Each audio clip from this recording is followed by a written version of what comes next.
Hey everyone, and welcome to From Waterloo to the Alamo. I'm your host, Traci Wilson, and today we have April Whitaker with Taylor Morrison. She is the regional president for Taylor Morrison here in the Austin area, correct? Yes, ma'am. Yes, I I'm am. so glad to have you here today. I feel like you. we're going to talk about a lot of interesting things, not just about Taylor Morrison, but about home building and, of course, women in business, which I think is so really important. But why don't we start first with your background? Yeah. Let's talk about your journey and what led you into the world of home building. And then, of course, how did that transition you to your current role as regional president for Taylor Morrison? Yeah, I've always had an affinity for model homes. A lot of people like to look at them. That was probably me growing up. But I went to get my teaching degree, and while I was getting my degree, putting myself through school, I had a business. And during that time, I, bought a house, had a car, graduated college, and couldn't afford to teach at that point, and didn't love the business that I was running. Sold that and went into new home sales, and was quickly promoted into a management role, and then vice president role, and then that was 26 years ago. So then about 10 years ago, I started running the Austin division for Taylor Morrison, and then up until recently, they just gave me Dallas as well, and promoted to a regional president. But it's been a fun journey. I love home building. Yeah, Very no, lucky. it's Yeah. it's an exciting thing, and I always tell people, I mean, it's the biggest investment someone's going to make, and It it's where they is. make all their memories, right? is. It's where you remember where you scraped your knee in the hall because you were playing tag with your brother or Yes. sister. Yeah.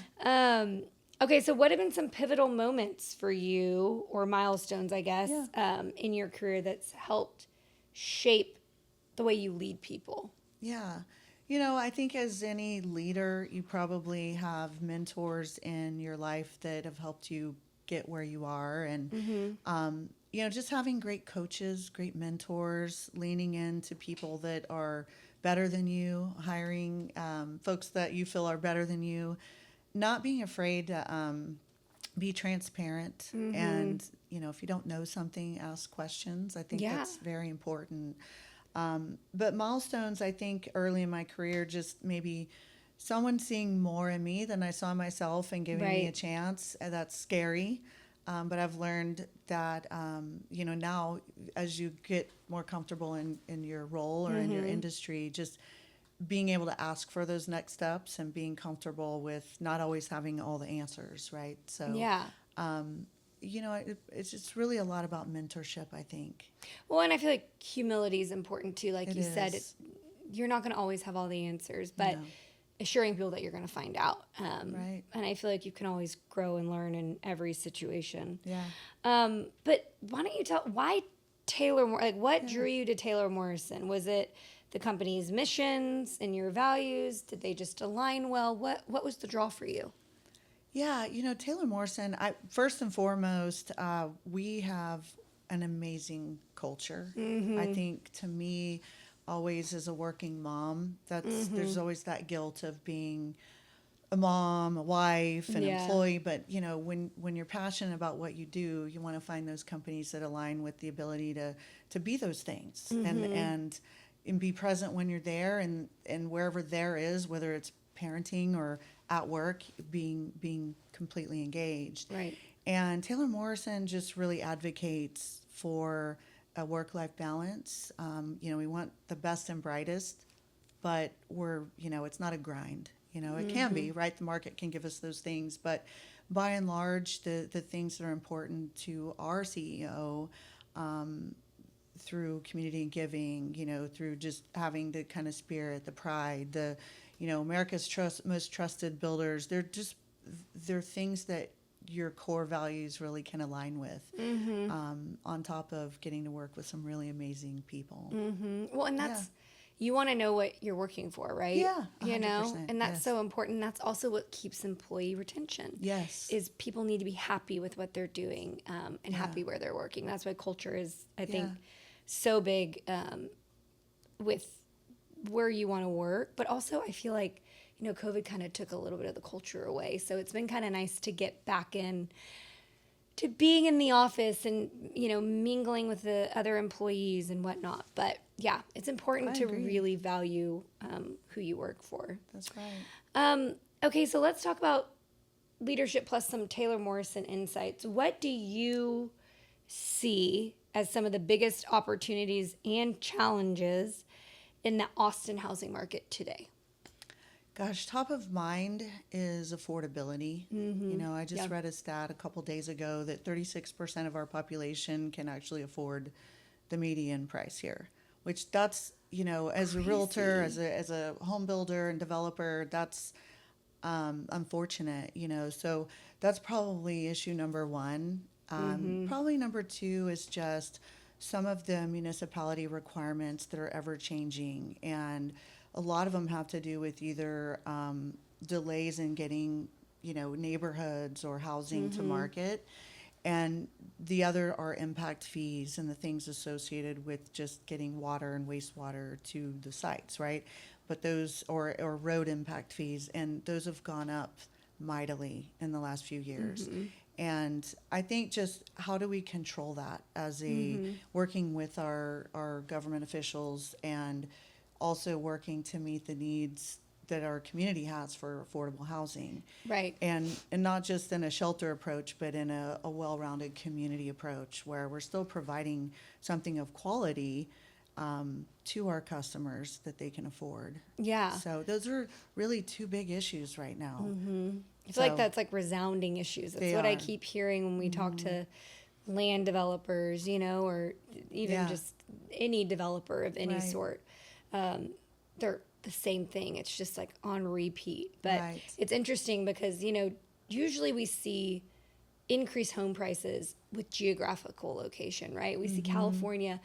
Yes, everything's expensive there, but you also make more money for the same job if you were doing the same job here in Texas. So that's also, I think, another issue is our house prices rose so fast, but our salaries aren't keeping up with that demand. So like you said, that statistic is shocking, but also not shocking. Right.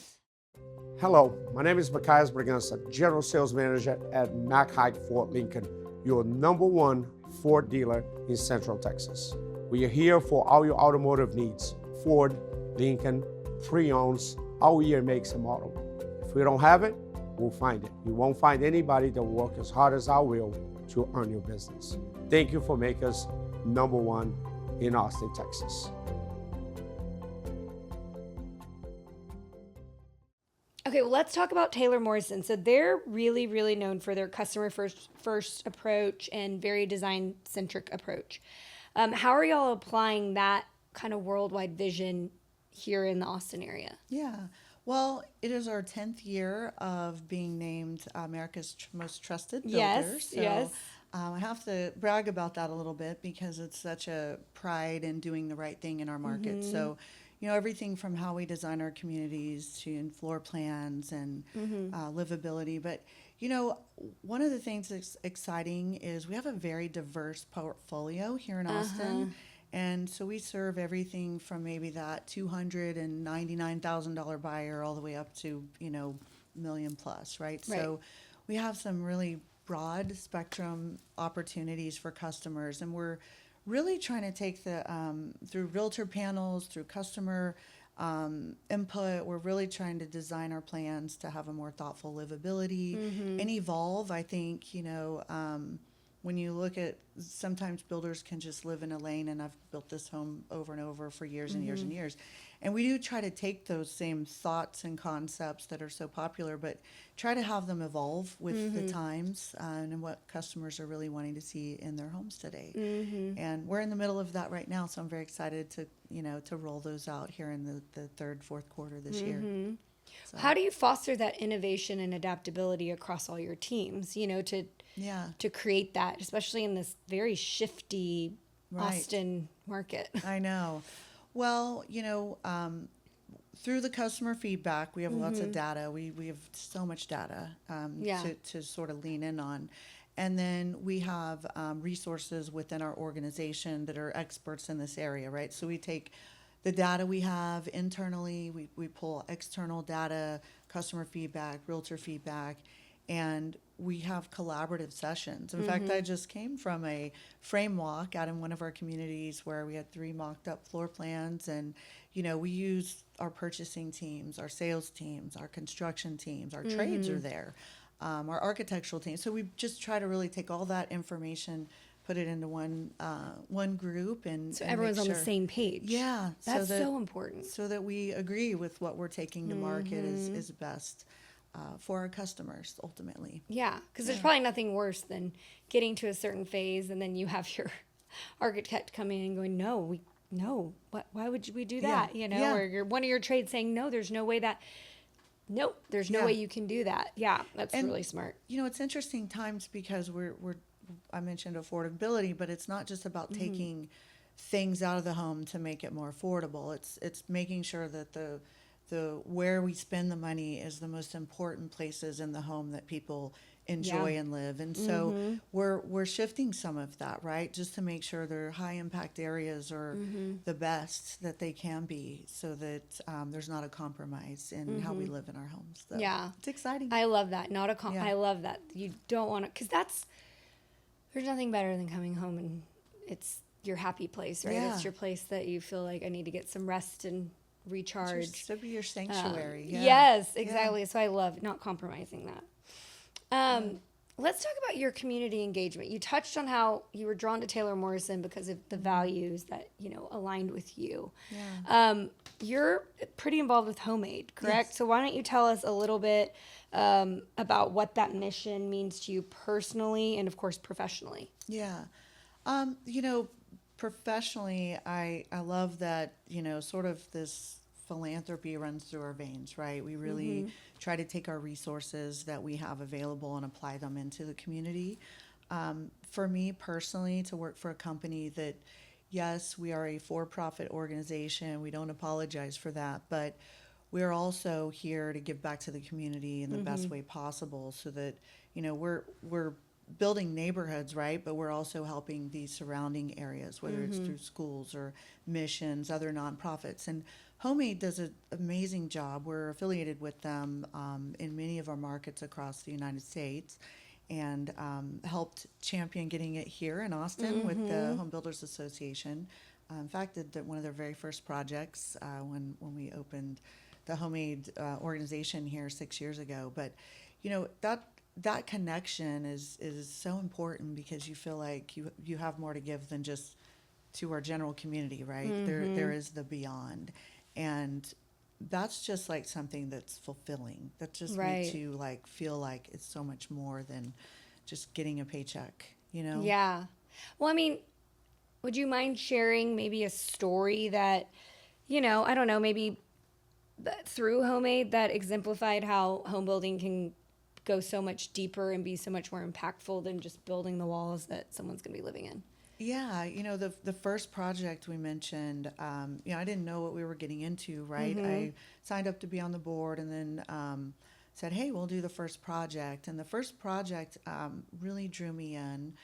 When I think of homelessness, I don't necessarily, I think of things like job loss. I think of family loss or addiction, or circumstances beyond your control. But the first project was to help trafficked victims. Yeah. And I met the ladies that were counseling these women, and they needed a safe place. It's called Safe House, and it was a home downtown Austin, just a 50-year-old plus home that was in need. Let's just put it that way. It wasn't fit for what they were trying to do, which is someone who escapes a traffic situation can go in and take a shower, rest, get counseling, kind of figure out, where do I go from here? They don't have a license. They don't have cash. They don't have a driver's license even. Like, there's no identity, no bank account. The thing, it didn't even cross my mind that this is part of our homeless community. Yeah.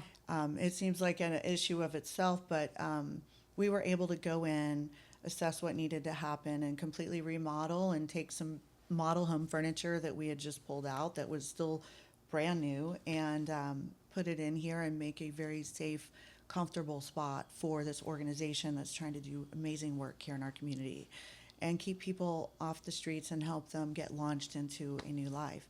And Yeah. that touched me because it's not, there are the long-term homelessness, but there's the people that are victim of circumstance that just need help to get to the next step. And HomeAid is so ingrained in that. It's very meaningful. Yeah. And touching. Well, I mean, how do you think other home builders and industry partners can get involved in HomeAid and or similar initiatives? Because to me, it seems like a lot of these places need more rooms, more walls, Yeah. more money to be inputted into, building a bigger space for this, Yeah. which is, of course, exactly what home builders do, right? Yeah, So yeah. how do you think they can, I don't know. I'm like, how do we get more people involved in something Yeah. like this? So HomeAid is affiliated with the Greater Austin Home Builders Association, right? And so Which you also have a deep involvement with it, right? yes, and especially my team, even more than me.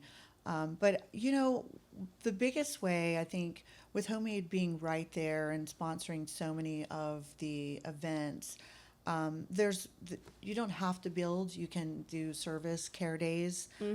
I've watched yards at Community First Village transform themselves, and these are like sanctuary places for these people to go and either garden for food or garden for just peace of mind or hobbies.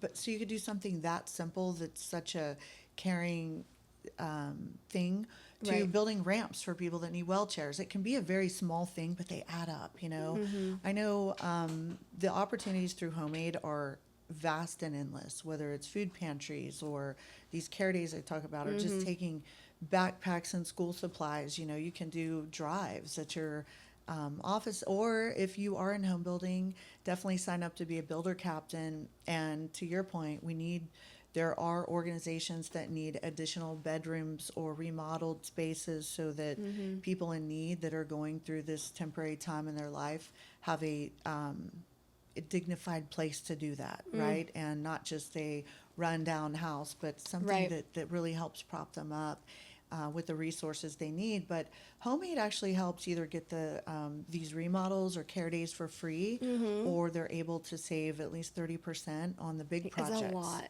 And the people that are in the day-to-day with these people that need help, they don't have time to go figure out how to get a contractor there and how to get a discount and and that's where we come in, right? So we get to come in and say, hey, I'll volunteer to get my purchasing team to go get all the bids. And a lot of times the trades are like, man, how can I do this at no cost? And go in and gladly take care of some of these items for us. And it just adds up, right? It's significant because many of them are nonprofits.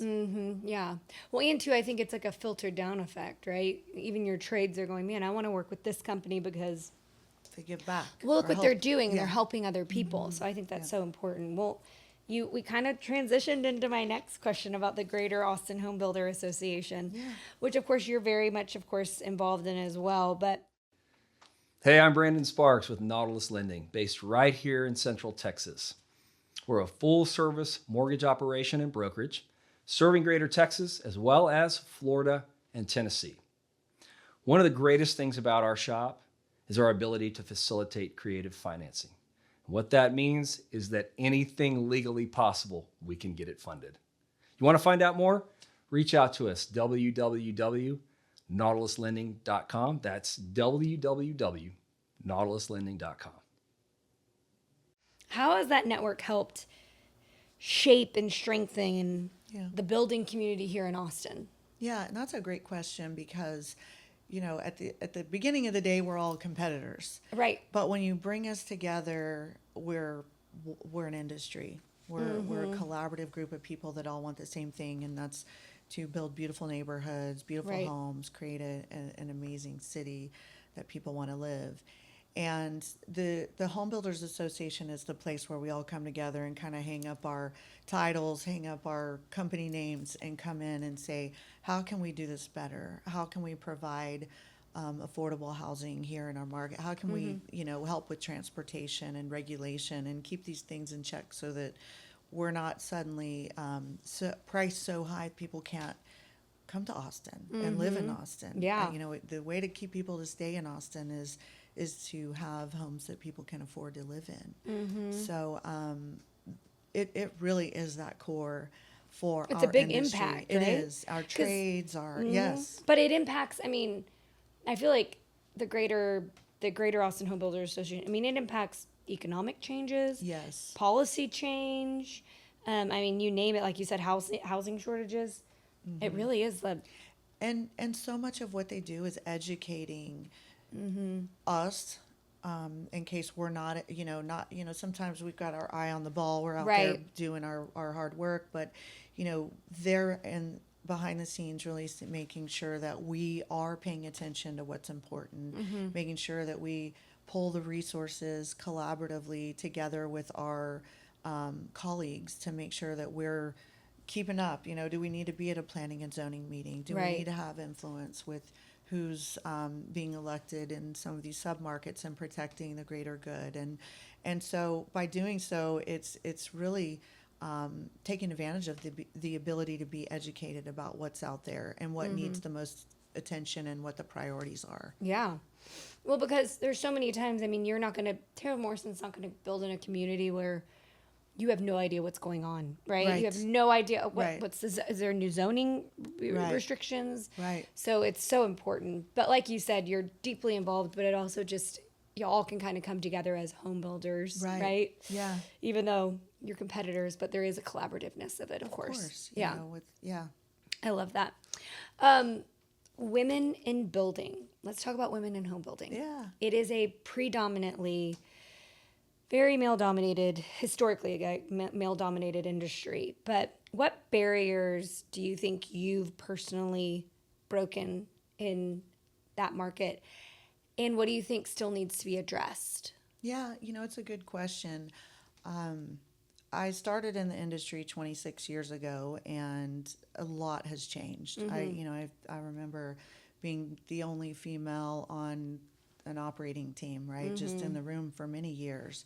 And that's fine. I actually never felt like being a woman in construction was hampered because Right. of that. I think the diversity is so important on so many levels, just all kinds of diversity in minds, especially when you're building homes and neighborhoods.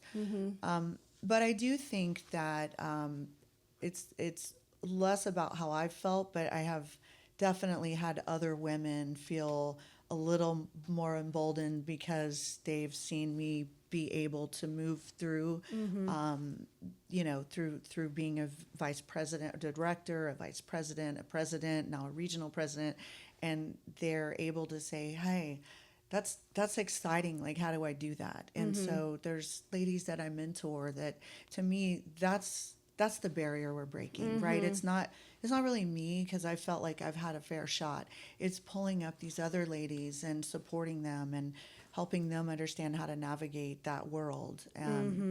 But we're in such a different place this day and age. I feel like women are more confident, they're more bold in speaking up when they want a promotion, and how they're feeling about their just overall career path.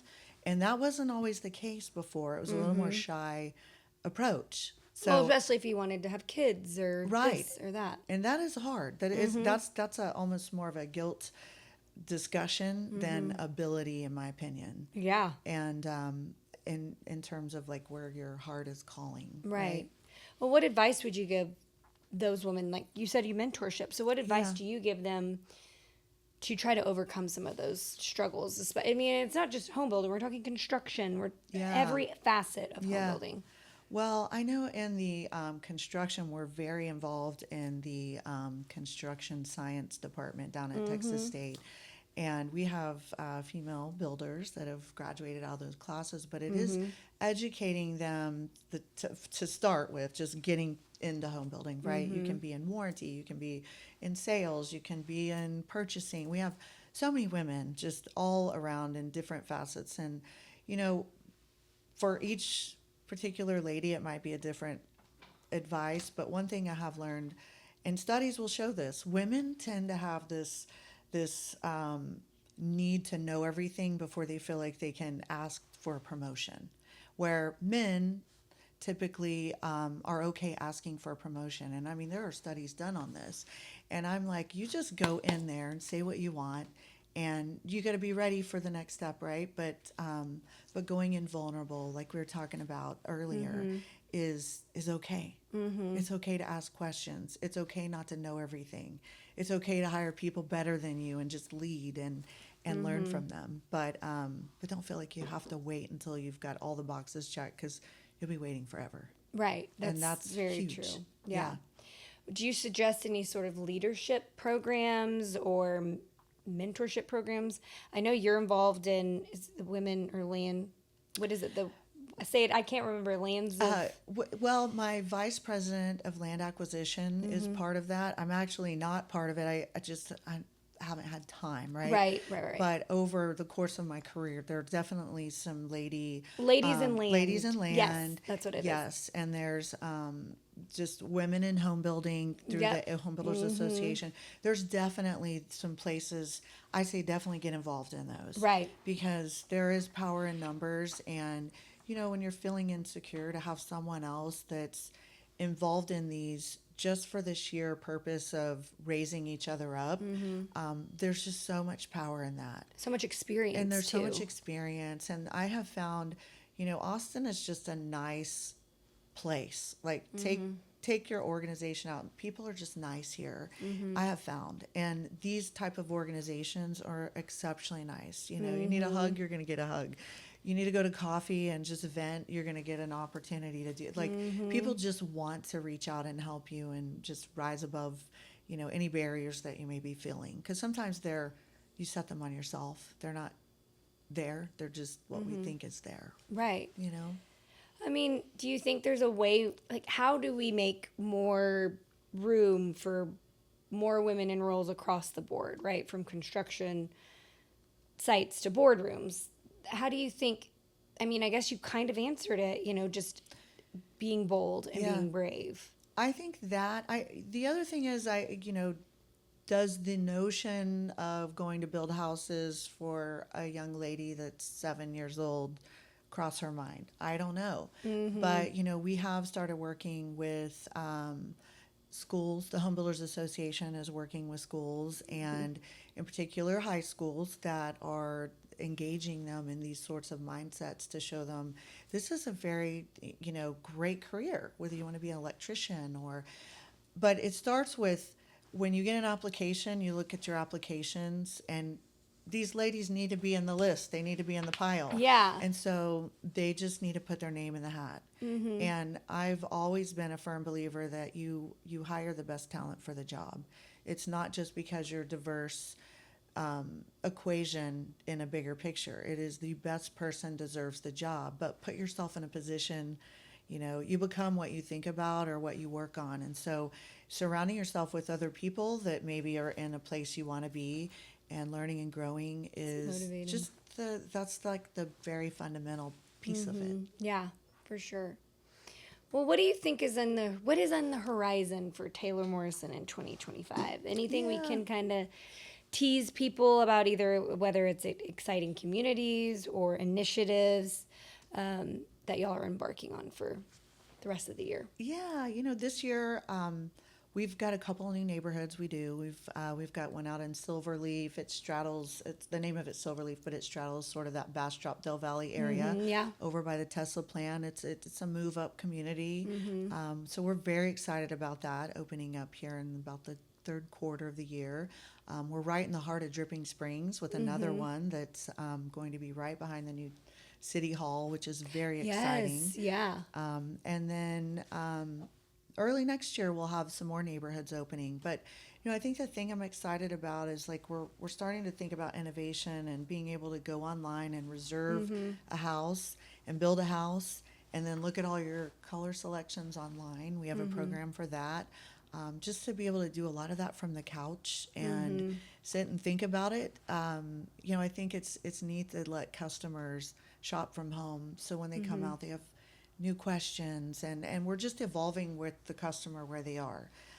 It's felt like a slow roll, but I feel like we're getting to that place where people can literally almost buy a house from, home. Because it's so Yeah, because I mean, I feel like in the past, yeah, convenient, but also probably technology is getting so innovative to where it's so hard to picture when you're like, I'm picking, white dove color walls for my white oak cabinets with gold fixtures, but then I want this wallpaper. And sometimes you have to just see it all on a board, and it was so nice to be able to see your designs come to life, right? Yeah. I know colors, that's the hardest thing, is colors on the screen, right? So of course you're probably always gonna have to double check that, or colors in a room depending on how many windows can change. But yeah, I feel like that is huge innovation. Yeah. So that people kind of see what they're getting. Yes. So There's nothing worse than being like, this is not what I thought it would look like.